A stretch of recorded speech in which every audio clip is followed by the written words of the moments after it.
निलेश चव्हाणला अखेर बेड्या ठोकण्यात आल्यात। नेपाळमधून निलेश चव्हाणला अटक करण्यात आली आहे। कसपटे कुटुंबियांना धमकावल्याचा निलेश चव्हाणवर आरोप आहे। 23 मे पासून निलेश चव्हाण हा फरार होता। त्याच्या विरोधात स्टँडिंग वॉरंटही जारी केलेलं होतं। कसपटे कुटुंबियांना पिस्तूल दाखवून धमकी दिल्याचा त्याच्यावर आरोप आहे। वैष्णवीचं बाळ आणण्यासाठी गेले असताना निलेश चव्हाण यांना बंदूक दाखवून धमकी दिली। वैष्णवीच्या आई आणि वडिलांना निलेश चव्हाणने धमकी दिल्याचा आरोप आहे। वैष्णवीच्या आई वडिलांनी निलेश चव्हाणच्या विरोधात पोलिसांमध्ये तक्रारही दिली होती। त्यानंतर निलेश चव्हाण हा फरार झाला होता। पोलीस त्याचा शोध घेत होते। अखेर पोलिसांनी निलेश चव्हाणला नेपाळमधून बेड्या ठोकलेल्या आहेत।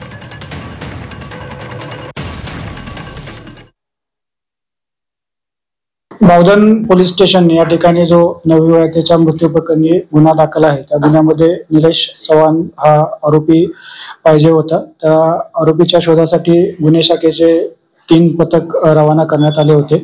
सदर पथकाने आज निलेश चव्हाण या आरोपीस भारत नेपाळ बॉर्डरवरील गोरखपूर जिल्ह्यातील एका ठिकाणावरून दुपारी आज ताब्यात घेतलेला आहे आणि त्याला ते पिंपरी चिंचवडच्या दिशेने घेऊन येत आहेत। आज मध्यरात्रीपर्यंत तो आपल्या पिंपरी चिंचवड आयुक्तालयामध्ये त्याला आणण्यात येणार आहे। निलेश चव्हाण नरकात जरी गेला असता तरी त्याला पेड्या या पडणारच होत्या। पिंपरी चिंचवड पोलिसांचं मी खरंच अभिनंदन करते, कारण का गेले 10 दिवस पोलिसांना तुरी देऊन पळणारा निलेश चव्हाणला अखेर बेड्या नेपाळमध्ये म्हणजे बॉर्डरवर, भारताच्या बॉर्डरवर बेड्या ठोकण्यात आल्या। मुळामध्ये नेपाळला जायला कोणता पासपोर्ट लागत नाही, विजा लागत नाही।